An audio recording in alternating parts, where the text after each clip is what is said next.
I overheard kids talking about Roblox and blowjobs in the same conversation within 2 minutes. And does your work as a teacher come into some of those jokes that you be catching?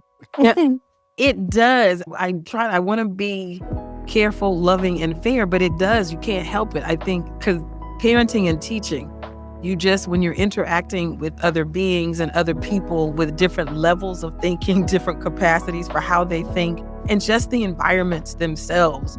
When I was teaching middle school for a while, and I hadn't taught in a while, and I was at a middle school, and I overheard kids talking about Roblox and blowjobs in the same conversation within 2 minutes. And that's literally the joke that I tell, because I'm just like, how? Like, and I'm just moving and shaking. I'm hearing them, but I'm like, because I have a kid and he's now 23 and he used to play on Roblox. So I know what Roblox is. This is a digital play platform. I was in a pilot writing class and we talk about the sacred and the profane, how when you put those together, it is a laughter explosion. So how do we, something as childlike and sacred as Roblox, and then the profane of blowjob, like, you know what I'm saying? Yeah. And so, but only in a middle school classroom.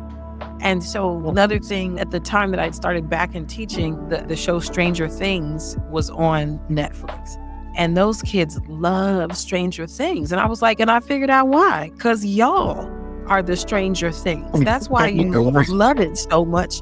And then I taught at another school where the teachers were saying that Outsiders, which is a book from our days and a movie, but that was still the favorite middle school book. And I said, because y'all are the outsiders. That's why you connect. So minding that space. And even this weekend, I just got back from Chicago. The new thing amongst the kids is 6'7". Everything 6'7". Yeah. And I was on a show. They're looking at me.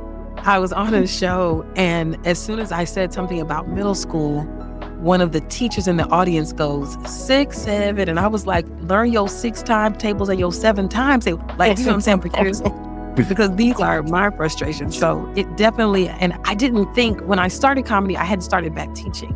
So I was content to try to do my my George Carlin. I was on my George Carlin bag when I first started. I was observing. We were in a political climate. It was 19, so it was getting ready we were re-upping for 20, and I was doing all kind of stuff. I was at the time talking to ancestors on a red phone, like Harriet Tubman wouldn't even have the way that y'all are acting right now. Susan B. Anthony wouldn't have. So I was in a very political bag. But then once I got back in the classroom, Lord have mercy, my cup runneth over.